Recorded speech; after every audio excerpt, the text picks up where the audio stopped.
नमस्ते दोस्तों, मेरा नाम है शरद चौधरी और आप सभी का स्वागत है अवेनियस टेक में। तो दोस्तों, ये जो सीपीयू आप मेरे पास देख सकते हैं, इसमें नो डिस्प्ले की प्रॉब्लम है। मतलब इसमें डिस्प्ले नहीं आ रही है और ये मेरे क्लाइंट का कंप्यूटर है। तो इसी को हम फिक्स करने की कोशिश करेंगे और आपको बताएंगे कि नो डिस्प्ले इश्यूज को फिक्स कैसे किया जाए। तो चलिए शुरू करते हैं।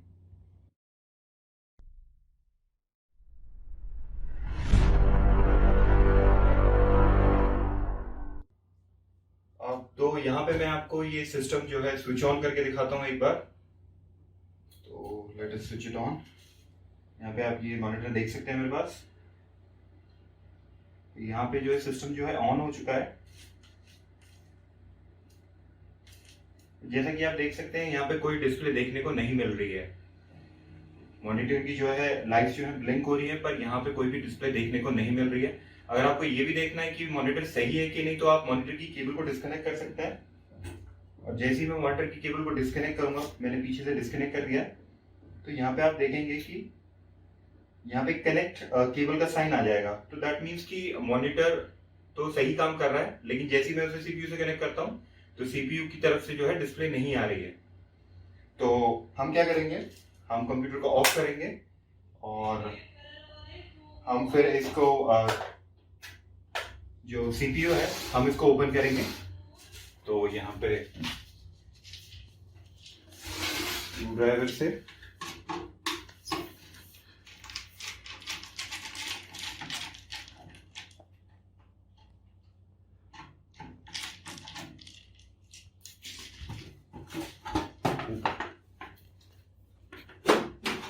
तो यहाँ पे आप देख सकते हैं कि ये मैंने सीपीयू जो है ओपन कर लिया है।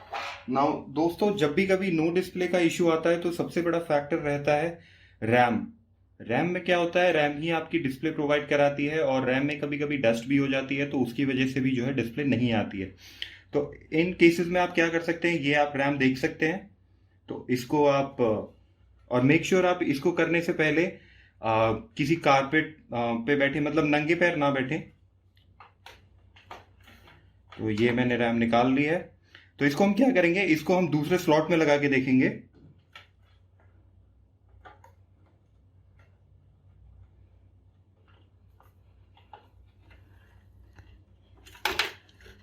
तो ये मैंने रैम दूसरे स्लॉट में लगा दी है।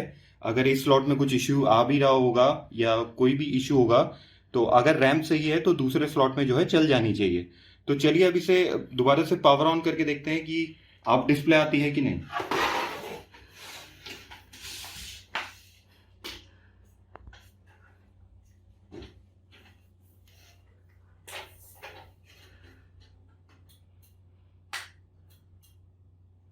तो यहाँ पे ये सिस्टम मैंने दोबारा से जो है पावर ऑन कर दिया है।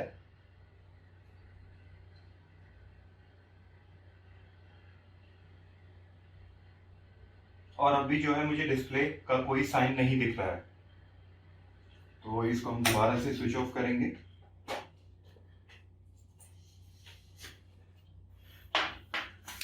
अब आपको क्या करना है, आपको एक बार रैम को, अगर आपके पास वाइट पेट्रोल हो, या वाइट पेट्रोल नहीं तो किसी व्हीकल से आप थोड़ा सा पेट्रोल निकाल के इस रैम को साफ कर सकते हैं।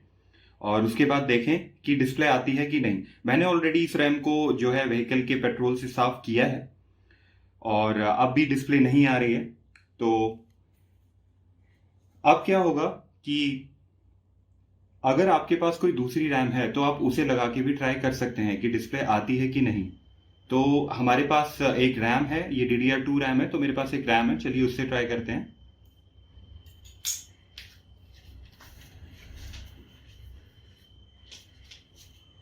तो ये वाली रैम आप देख सकते हैं, ये DDR2, ये न्यू रैम है। और इससे इसको हम कंप्यूटर में लगाएंगे।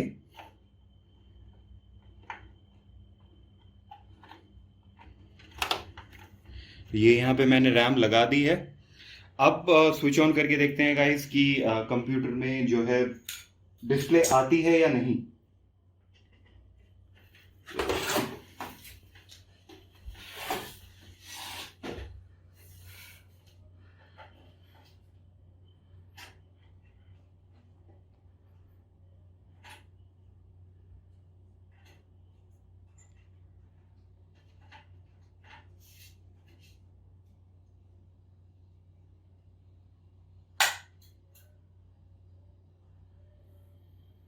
यहाँ पे मैंने सिस्टम स्विच ऑन कर दिया है। अगर रैम में कोई इशू हो गया, अगर रैम खराब होगी तो यहाँ पे हमारे पास इस रैम से डिस्प्ले आ जानी चाहिए।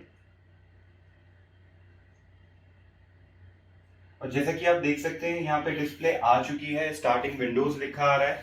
दैट मीन्स कि यहाँ पे कल्प्रिट जो फॉल्ट पे थी वो रैम थी, उसकी वजह से हमें जो है डिस्प्ले नहीं आ रही थी।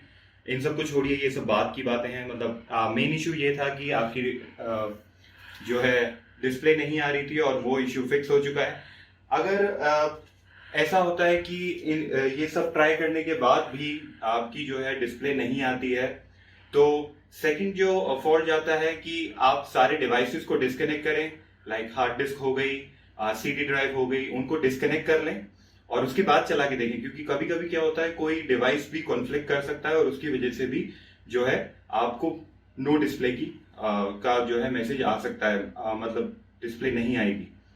और इसके बाद भी अगर नहीं होता है तो यहाँ पे आप देख सकते हैं, इसको बोलते हैं SMP पावर सप्लाई, जो कि पूरे मदरबोर्ड को पावर सप्लाई करती है। ये पूरा मदरबोर्ड इसको पावर सप्लाई करती है। अगर इसमें कुछ इश्यू हो जाता है XYZ, तो भी क्या होता है, कभी कभी डिस्प्ले नहीं आती है। तो इस केस में आप एक दूसरे SMP से, जो भी अगर स्पेयर SMP पड़ा हो या फिर आप किसी दूसरे कंप्यूटर का आपके पास एक्सेस हो, तो उसमें से निकाल के आप इस SMP को टेस्ट कर सकते हैं। और कुछ कुछ केसेस में होता है कि यहाँ से भी अगर इश्यू होता है तो डिस्प्ले आपकी आ जाती है इसको चेंज करने से।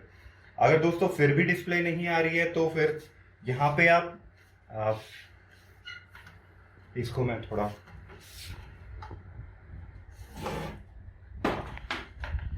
यहाँ पे आप ये देख सकते हैं, ये कहते हैं CMOS battery complementary metal oxide supplementary.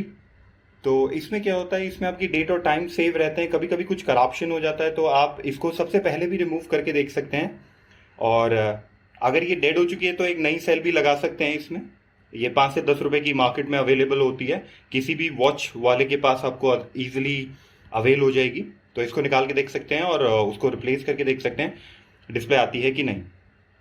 और इन सब के बाद भी अगर डिस्प्ले नहीं आती है तो कभी कभी गाइस इश्यू क्या होता है कि जो आपका मदरबोर्ड है, तो इसमें क्या है, ये कहीं कहीं से अर्थिंग ले लेता है। जैसे बाकी इलेक्ट्रॉनिक डिवाइसेस होते हैं आपके हाउसेस में, तो वो अर्थिंग ले लेते हैं। तो आपको क्या करना है, आपको ये सारे स्क्रूज अनस्क्रू करने हैं, कनेक्टर्स जो हैं निकालने हैं, मदरबोर्ड को बाहर निकालना है और फिर SMP कनेक्ट करके और उस पर रैम वैम लगा के और बिना हार्ड डिस्क वगैरह कनेक्ट किए उसको बाहर चला के देखना है कि डिस्प्ले आती है कि नहीं।